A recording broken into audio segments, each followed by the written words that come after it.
was made out of paper mache and is about 3 feet tall.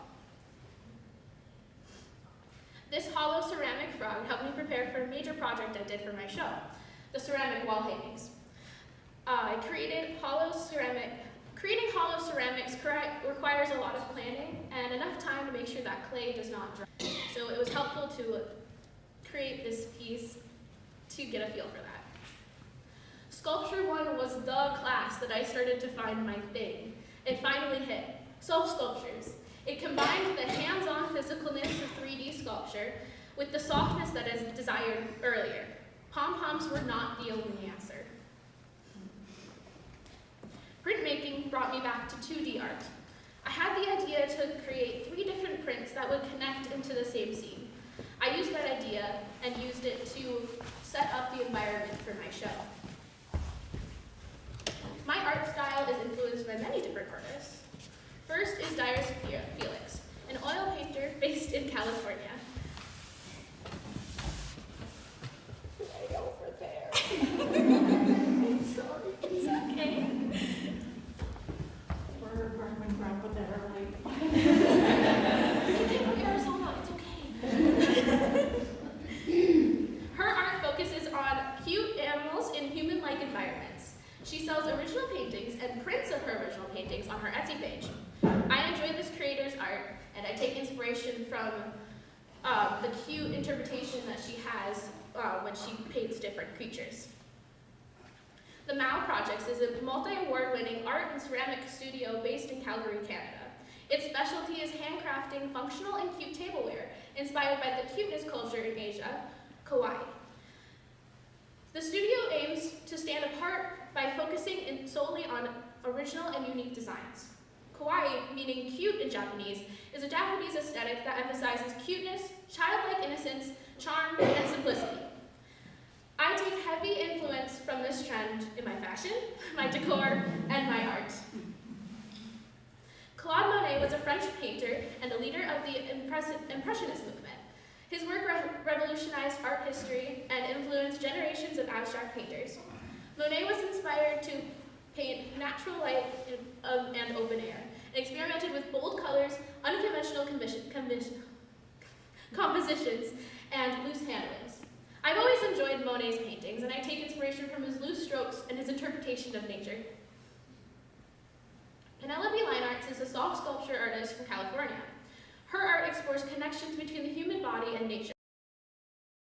Shapes and colors from her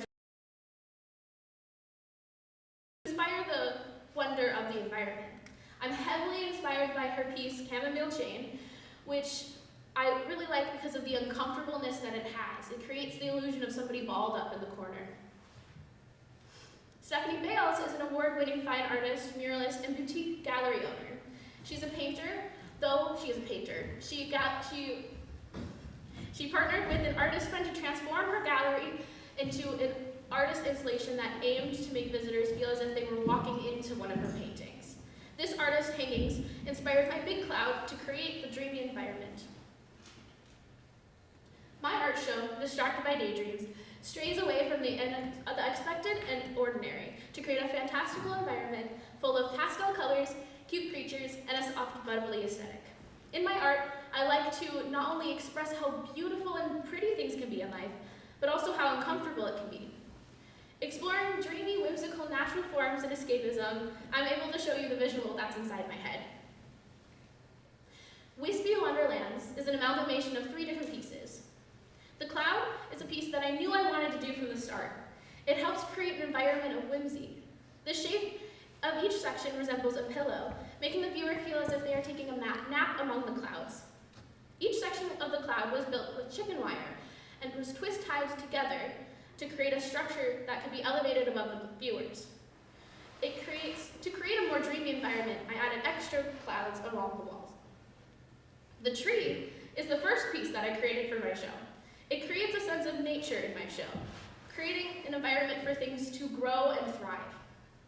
The base of the tree is made out of chicken wire and cardboard for the bark. The leaves are stuffed pieces of chicken wire with a sleeve pulled over them. I use pom-poms to create cocoons and flowers for the tree.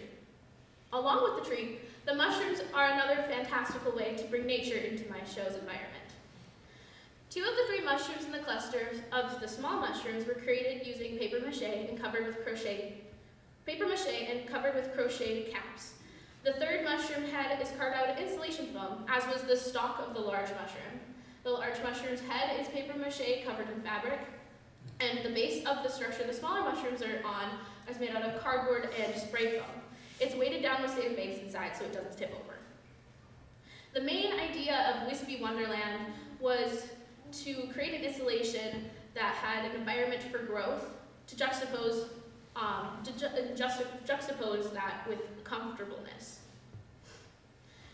The ceramic wall pillows creates a night environment to juxtapose the daytime scene on the opposite side. Each of these wall pillows are hollow in the inside, with a hole in the back to hang it from. I created my own glaze from scratch using a similar technique that the Mao projects use that I showed you in my inspirational artist. The goal with the cocoon was to create a structure that funnels just a little bit of light so people can look through it. Inside of the structure, it's big enough to fit me before I stuffed it, so it creates an illusion of encapsulating or swallowing the viewer. Though the viewer is engulfed, the light on the other side of the cocoon creates a light at the end of the tunnel environment. It shows that, although it might be uncomfortable to grow and change, it's encouraging to see the other side. The cocoon has a long base of cardboard and insulation foam, and it is very tightly stuffed with polyfill. It is decorated with flowers to represent how change provides growth and a space for something new. I've always had a hard time with change and things being different, and I strive to be the most comfortable that I can be. But as Carrie Strickland has always said, you have to become comfortable with being uncomfortable. In the opposite corner of the cocoon is the butterfly wall. Each of them are decorated differently, reflecting on how butterflies are all different. The different material of each butterfly creates whimsy and playfulness as they are flying around. The butterflies show freeness and creativity in expressing oneself. Each butterfly has a cardboard base, then I use streamers to cover the surface, and then the decor on top. Mental health can take a toll on a person's energy level. In this sculpture, embodiment, I explore the feelings that come along with the symptoms of anxiety and depression. Often, I feel stuck, falling in the weight of life. The long arms represent trying to hold yourself together while everything around you feels like it's melting into goop. I used a mixed match of fabrics and sewed everything to my proportions, other than the arm length, of course. I used wired pom-poms to create an illusion of the hair being tangled up along with the arms. The painting, Ups and Downs, is a whimsical rendition of the ups and downs of my emotions. When I'm going through a rough patch, it's easy for me to just give up and give in, making it difficult to find motivation. Outside factors affect and further my emotions, represented in the raindrops turning into teardrops. On the flip side, when I am free from those rough patches, I am able to find peacefulness in distractions, such as my cat, Ashy. The bubbles are a metaphor for your troubles gliding away, your troubles floating off with the wind. The 3D elements added in the painting brings a touch of whimsy and a touch of reality to my escapism. Bunny Meadow was a late addition. Everything in my show is so big, I wanted to bring something smaller in contrast for the whimsy of it all. I wanted to create something cute and whimsical. The smallness of this piece juxtaposed the largeness of the rest of the exhibit. Here's a time-lapse of the needle felting process for the blue bunnies that I made. My art show is an amalgamation of what is going on in my head, though the gallery is a little more organized than that. I put a lot of work into this, and I'm happy with the way that it turned out.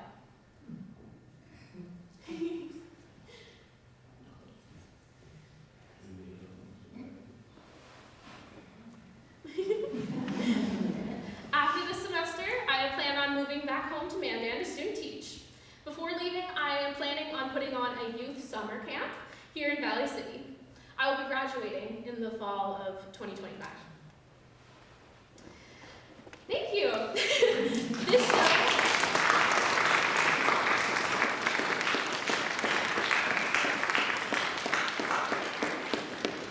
This show has consumed my life for the last half a year, and I'd like to thank everybody that has supported me through it.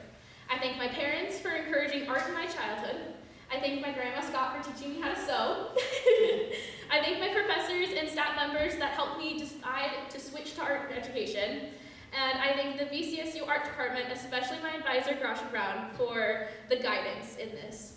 I also want to thank my friends for keeping me sane on late night art sessions. And I want to thank my friend, specifically TJ, for helping me install, because I do not think I would have been able to do it without him. It was a really tough feat. Now I will be taking any questions anybody might have.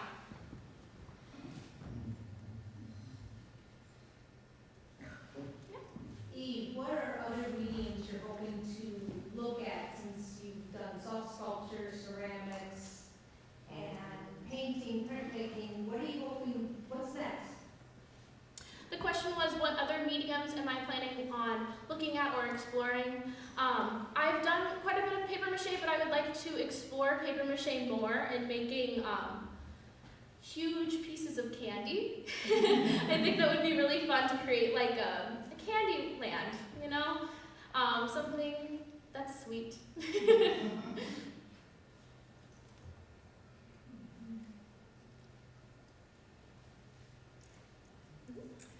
How do you think your artwork is going to inform your classroom practice when you become a student teacher and get a position?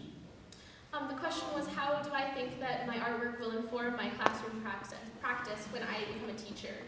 I believe that a lot of art classrooms focus on 2D art, and while that's great, I would have loved to make more 3D art when I was in school. So I think that the way that I do art helps bridge the gap between 2D and 3D art and combine them and give students more of an opportunity to explore all of the things that are out there. When I was in high school, I didn't realize that soft sculptures were a thing that you could make. Now I do, and I think it would be really fun to explore that in a high school setting.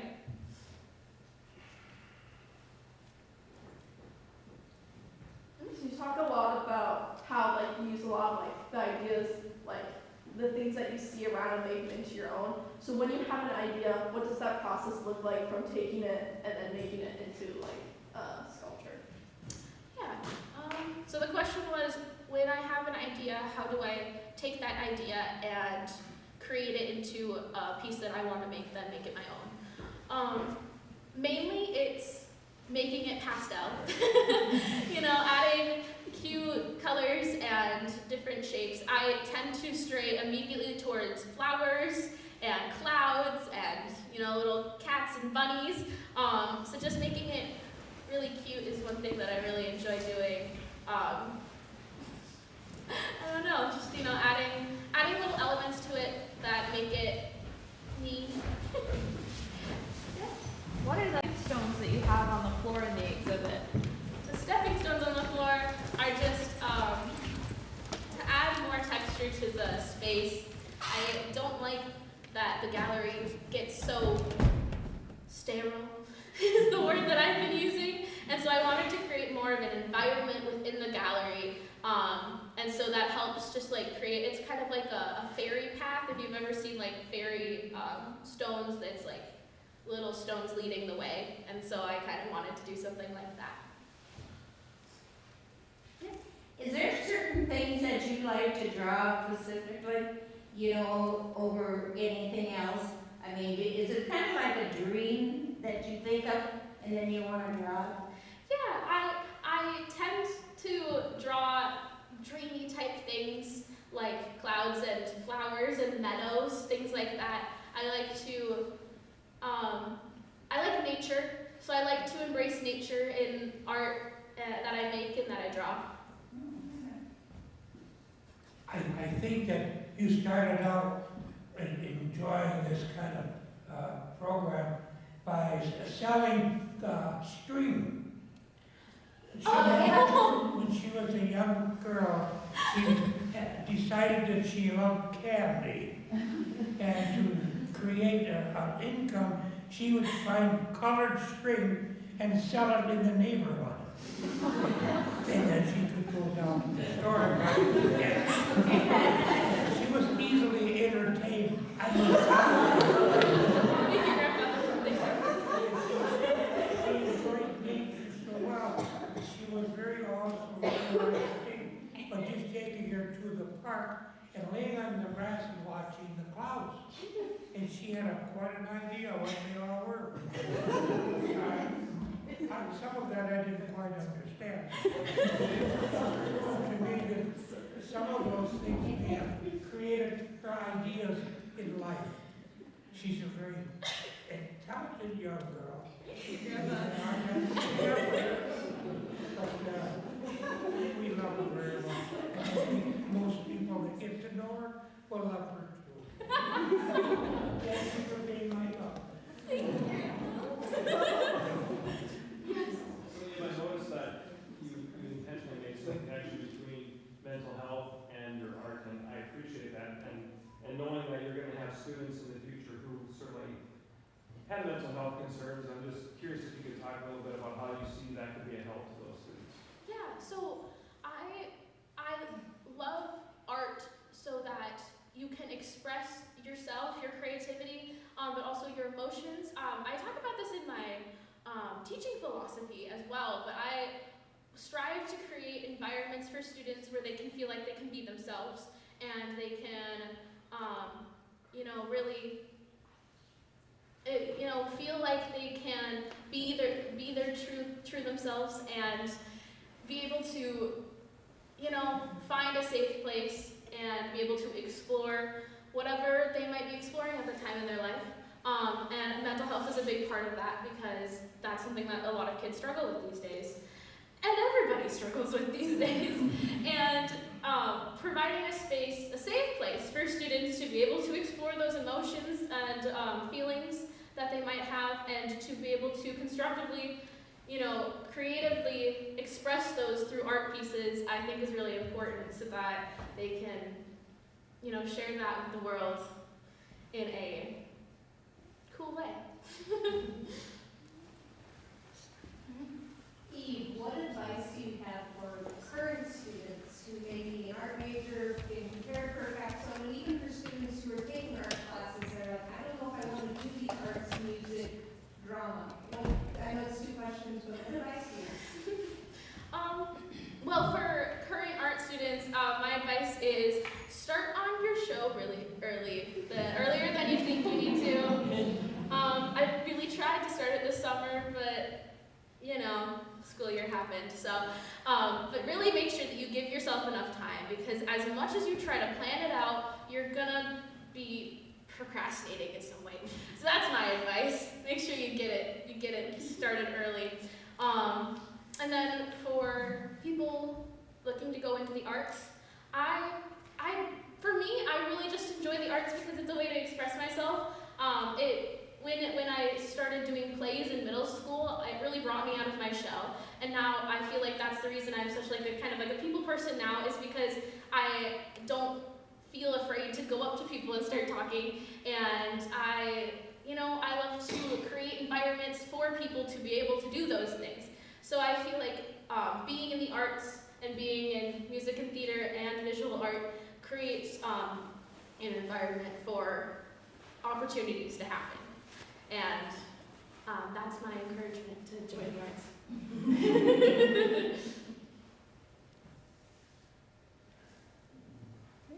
Any other questions? All right. Thank you, Eve. That was really wonderful. Thank you to Eve's family for coming out. That was also really wonderful. And yes, please join us in the lobby for a reception. And I also want to let everyone know the next show that is coming up is the VCSU Jury Student Art Show. So that will be going up right after Eve tears down. And so watch for announcements.